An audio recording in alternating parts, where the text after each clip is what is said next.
تین ایسے بد نصیب لوگ کہ جن کے خلاف مدعی قیامت کے دن اللہ تعالیٰ خود ہوگا۔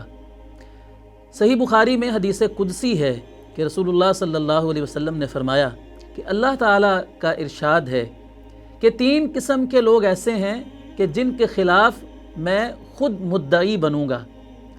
پہلا وہ شخص کہ جس نے میرا نام لے کر کسی سے وعدہ کیا اور بعد میں اس وعدے کو توڑ دیا۔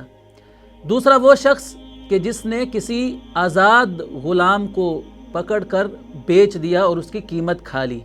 اور تیسرا وہ شخص کہ جس نے کسی کو اپنے ہاں مزدوری پر کسی کام پر رکھا، اس سے کام تو پورا لیا لیکن اس کی مزدوری، اس کی اجرت اسے ادا نہیں کی۔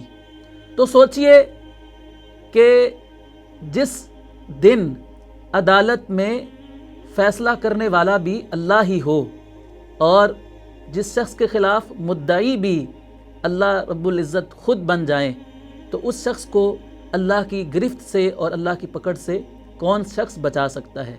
گویا کہ بتایا یہ جا رہا ہے کہ یہ تین لوگ وہ ہیں کہ جن کو لازمی سزا مل کر ہی رہے گی اور اللہ کے عذاب سے بچ نہیں سکیں گے۔ وہ شخص جو اللہ کا نام لے کر وعدہ کرتا ہے پھر اس کو توڑ دیتا ہے، آزاد آدمی کو لے کر اس کو بیچ کر اس کی قیمت کھا جاتا ہے، اور تیسرا وہ شخص جو مزدور سے کام تو پورا لیتا ہے لیکن اس کو اس کی اجرت نہیں دیتا۔ ایک حدیث مبارکہ میں نبی علیہ السلام نے فرمایا کہ مزدور کو اس کی مزدوری، اس کا پسینہ خشک ہونے سے پہلے دو۔ اس کا تعلق حقوق العباد کے ساتھ ہے۔ تو اللہ رب العزت ایسے لوگوں کے خلاف خود مدعی بن جائے گا جو لوگوں کے حقوق کا خیال نہیں رکھتے ہیں۔